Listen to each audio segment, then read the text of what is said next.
আরেকজন বাইরে হচ্ছে মিজানুর রহমান আহজারি, আছে কি নাই? তো মিজানুর রহমান আহজারি সে বক্তব্যের মধ্যে বলল সে নাকি মিশরের জাদুঘরের মধ্যে গিয়েছে যেখানে ফেরাউনের লাশ রাখা আছে। ওই মিশরের জাদুঘরের মধ্যে সে নাকি ফেরাউনের লাশ দেখতে গেল। সে বলছে আমি যাওয়ার পরে সেখানে বলছি ফেরাউন কে চাচা কেমন আছেন? ফেরাউনের চারদিক দিয়ে আমি ঘুরলাম, এমনি রয়েছে এমনি। আমি কই ফেরাউন চাচা কেমন আছো?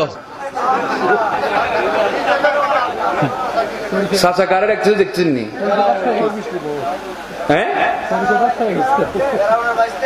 আমরা গরিবে নামাজকে বাবা বললে তোদের জলে, খাজা বাবা বললে তোদের জলে, আর তুই ফের অনুযায়ী চাচা দেখতে আসস। দুনিয়া থেকে মানুষ শুরু গেছে নি, তুই আর মানুষ পাস না। তা আমি ওই দিন কোথায় বলছিলাম, যার চাচা ফেরাউন সে তো মালাউনি হবে। কথা বলেন ঠিক না বে ঠিক? এই মিজানুর রহমান আজহারি, তোর চাচা যদি ফেরাউন হয় তাহলে শুন, তুই হচ্ছিস বর্তমানে বড় একজন মালাউন। কথা বলেন ঠিক না বে ঠিক? ফেরাউনকে চাচা কোন ইমানদার ডাকতে পারে? এটা যে এটা দুশ্মনের রসুল, এটা প্রমাণ হচ্ছে, আসল কথা বাহির হয়ে গেছে। কথা বলেন ঠিক না বে ঠিক? অন্তরের কথা মুখ দিয়ে ফুসকে বাইরে গেছে, হক কথা সবসময় এরকম বাইরে যায়। সে আজকে দেখেন, আমি আপনাদেরকে দেখাচ্ছি, ডক্টর জাকির নায়েক একজন কমবক্ত জালেম, আছে কি নাই? যে আমার নবীর শানে বিভিন্ন সময় বিভিন্ন ভাবে বেয়াদবি করেছে, আছে কি না? যে গোটা বিশ্বের মানুষকে আজকে মাযহাব বিমুখী করে একটা নতুন তরিকার নামাজের স্টাইল চালু করে দিয়ে সমাজের মধ্যে একটা বিভ্রান্তি ছড়িয়ে দিচ্ছে। এই ধরনের মুনাফিক ডক্টর জাকির নায়েক আছে কি নাই?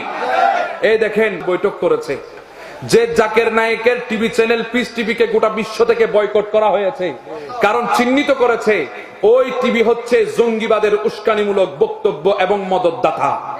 কথা বলেন ঠিক না বে ঠিক? টিভি চ্যানেলকে নিষিদ্ধ করেছে, আমাদের বাংলাদেশও টিভি চ্যানেলকে নিষিদ্ধ করেছে, ভারতেও এই পিস টিভিকে নিষিদ্ধ করেছে, কারণ এটা হচ্ছে জঙ্গিদের আড্ডাখানা। এই চ্যানেলটা হচ্ছে জঙ্গিদের মদতদাতা, এই চ্যানেল থেকে জঙ্গি সৃষ্টি হচ্ছে। সেখানে এই মিজানুর রহমান আজহারি সেই ডক্টর জাকির নায়েকের সাথে আতাত করে বৈঠক করে প্রমাণ করে দিয়েছে বাংলাদেশের মধ্যে জঙ্গি আনার এজেন্ডার হচ্ছে মিজানুর রহমান আজহারি। কথা বলেন ঠিক না? সাবধান হন, শুধু নাম শুনলে, ওয়াজ শুনলে, মন শুনলে, দেখলে ঠাস ঠাস ইংরেজি বললে দৌড় দিবেন না।